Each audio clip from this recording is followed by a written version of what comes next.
On today's edition of the Locked On Sun Devils podcast, we're going to take a look at the new coaching staff of the Sun Devils football roster and talk about which of the guys we're most excited for. Let's go ahead and hop into it right You are Locked On Sun Devils, your daily podcast on the Arizona State Sun Devils, part of the Locked On Podcast Network, your team every day.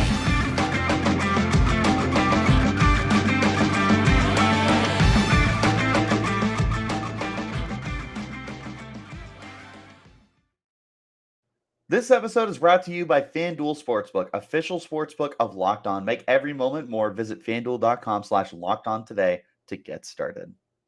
Hello, everyone, and welcome back to the Locked On Sun Devils podcast, part of the Locked On Podcast Network, your team every day. My name is Richie Bradshaw, and I will be your guide for everything Arizona State Sun Devils. As always, thank you guys for tuning in. Wherever you're getting your podcast, hit like and subscribe and turn on those notifications so you get an update whenever we post new content, and stay in touch with that content by following me on Twitter at RichieBrads36 and the podcast as well at LO_Sun Devils.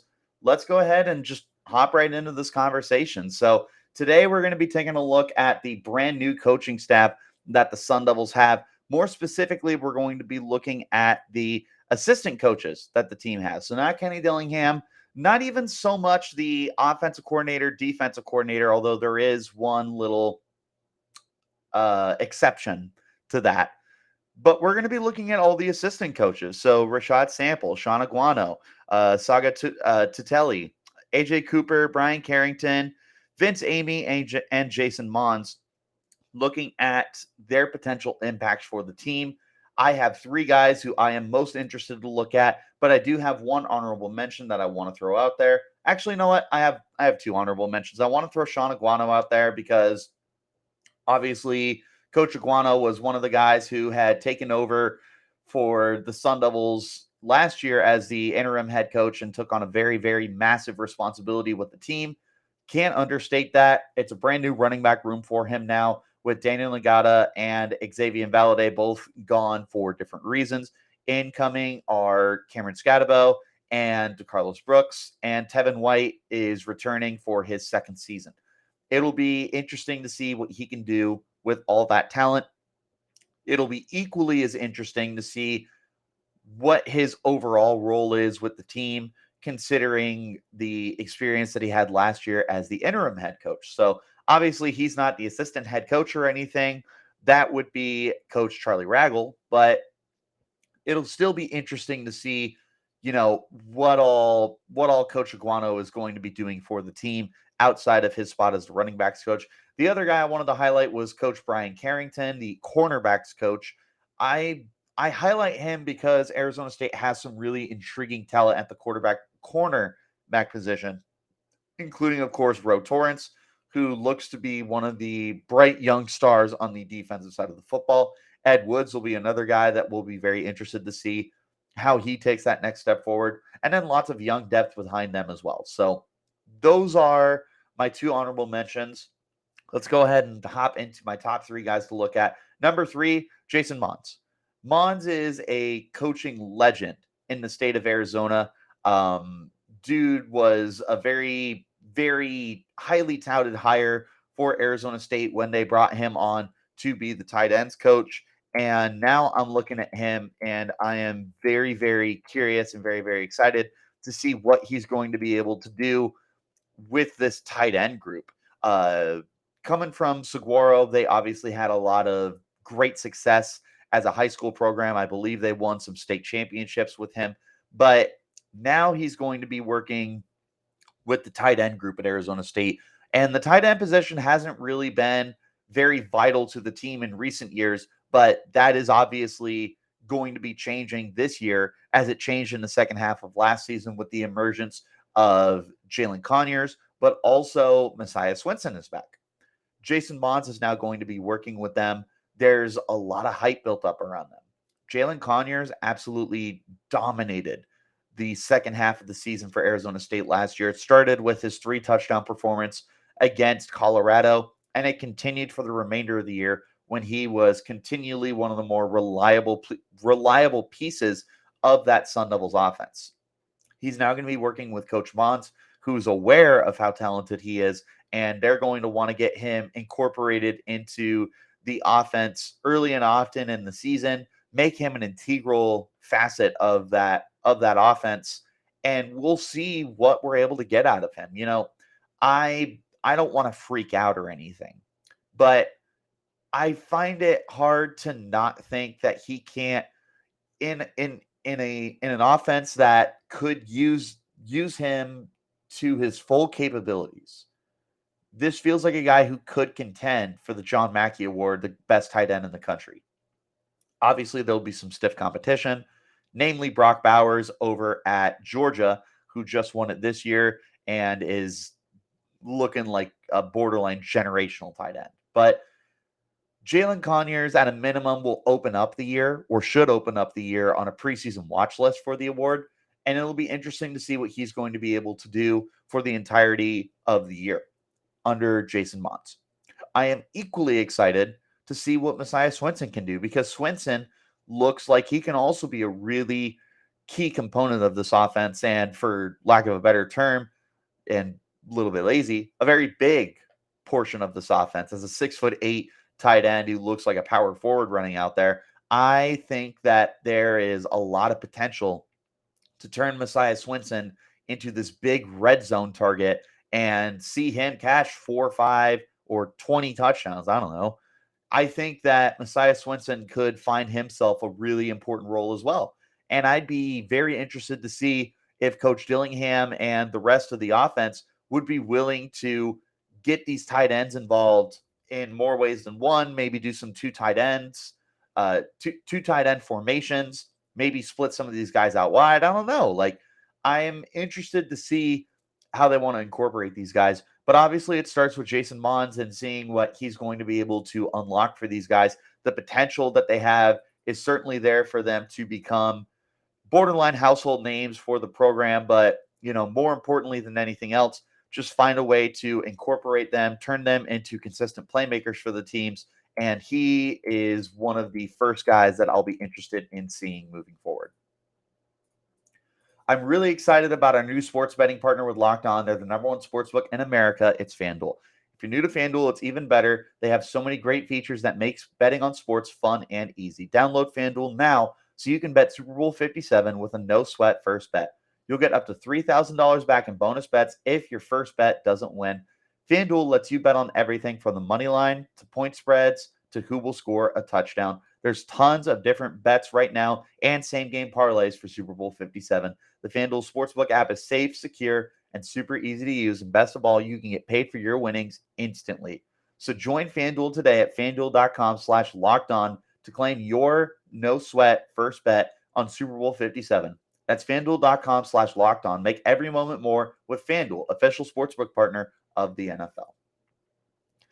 Make sure that you guys are checking out the Locked On College Basketball podcast as your second listen of the day. Everything you need to know about college basketball in one place. Hear from big name experts, insiders, coaches, and players. Locked On College Basketball, available on YouTube and wherever you're getting your podcasts. Let's hop back into the next coach that I want to take a look at. And this is where my little caveat was made towards the beginning of the podcast. I said I didn't want to talk about coordinators, but unfortunately, or not unfortunately, there is a coordinator for us who is also going to be a positional coach, and that is Beau Baldwin. The listed offensive coordinator is also going to be the quarterback's coach. So naturally, I'm going to be very interested to see what he's going to do. In case you've been under a rock, there's a lot of quarterback competition for the Arizona State Sun Devils right now. They have brought in Drew Pine via the transfer portal, and they have brought in Jaden Rashada as a 4-star quarterback recruit. They also have Trenton Bourget returning from the program.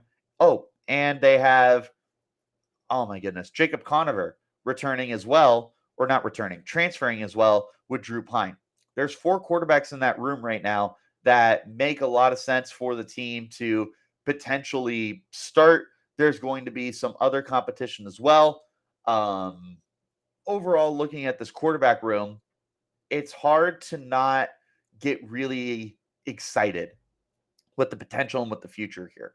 It's not that I look at any of these guys and I see like a Heisman Trophy winner, but I do look at these guys and I could potentially see the future of the program.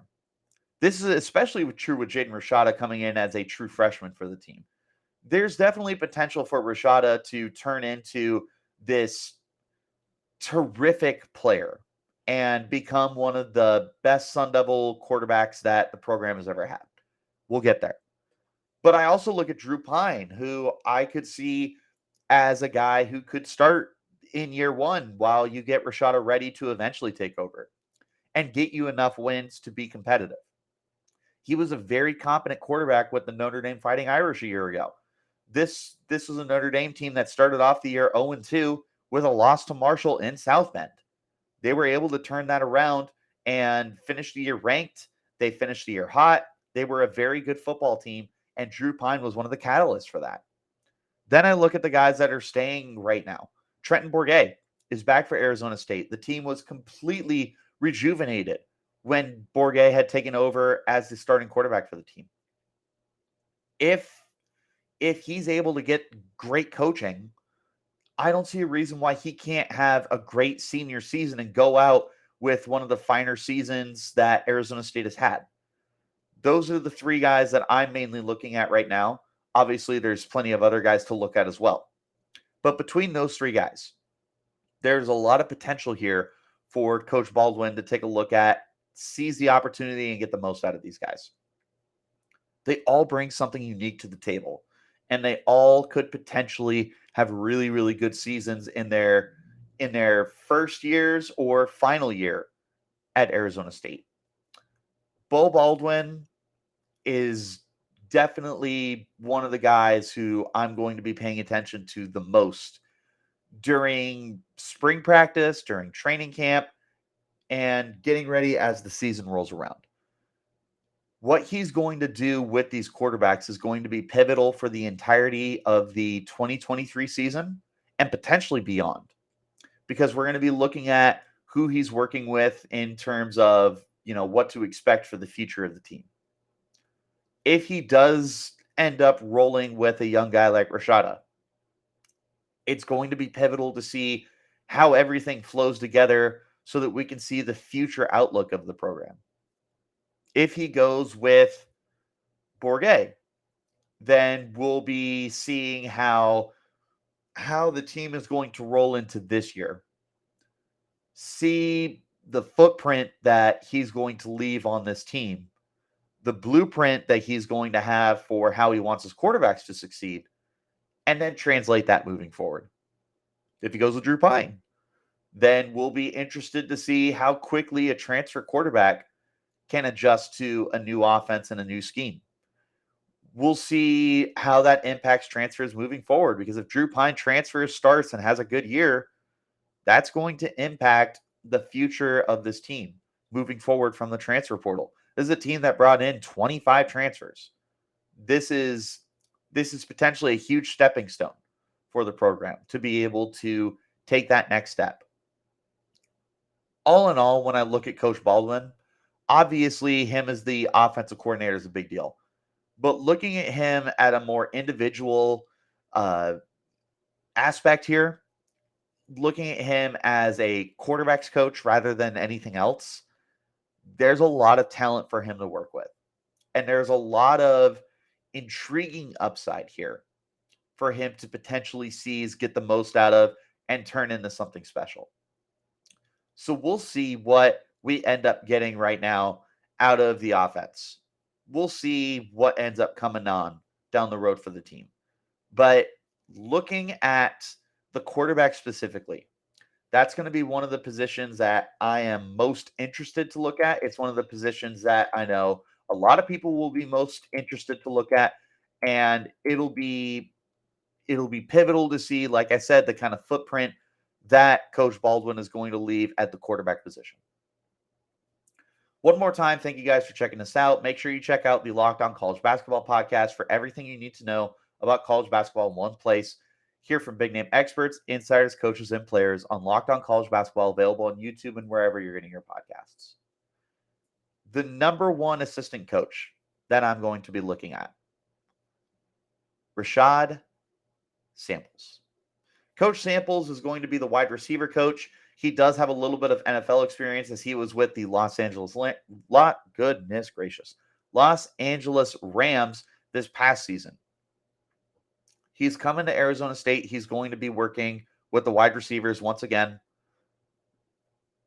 There is, similar to quarterback, some intriguing talent here, but there is proven talent at the wide receiver spot for Arizona State. I look at this wide receiver room and I see nothing but high upside potential here. You have Elijah Badger returning. He was nearly a 1,000-yard receiver. He was a little over 100 yards shy. But, I mean, he turned it on this year. And he had some absolutely dominant performances for the Sun Devils. I am so excited to see what he's going to do in his third year with the team. I think that the sky is the limit for Elijah Badger to become a household name for the team if he's not one already. Giovanni Sanders really turned it on as the team slot receiver. I think that there's no reason that Sanders can't continue to progress. I look at the rest of the locker room. Andre Johnson, Chad Johnson Jr. are returning. They'll be interesting additions. You have some transfers coming in. Jake Smith, Mel Constable, Troy O'Meara. There are tons of talents that are coming in via the transfer portal as well that are going to factor into this equation.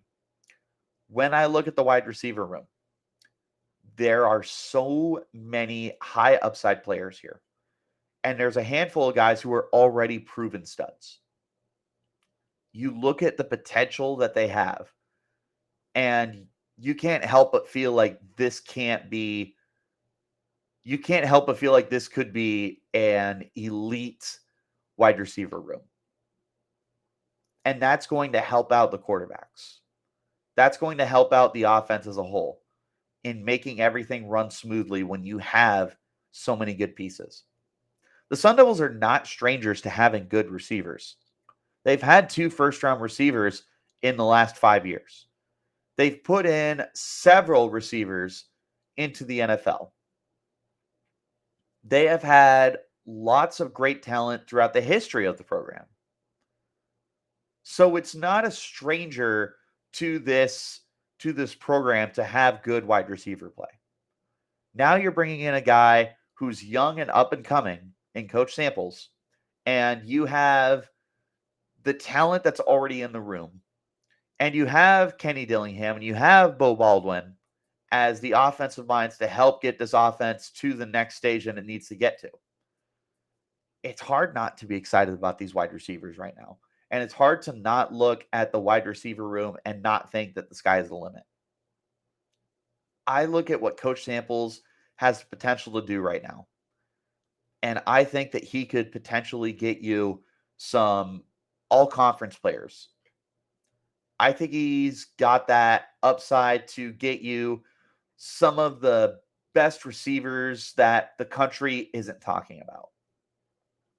I won't go as far as to say he can turn any of these guys into like NFL players or first-round picks or All-Americans or anything like that. I will hold myself back there.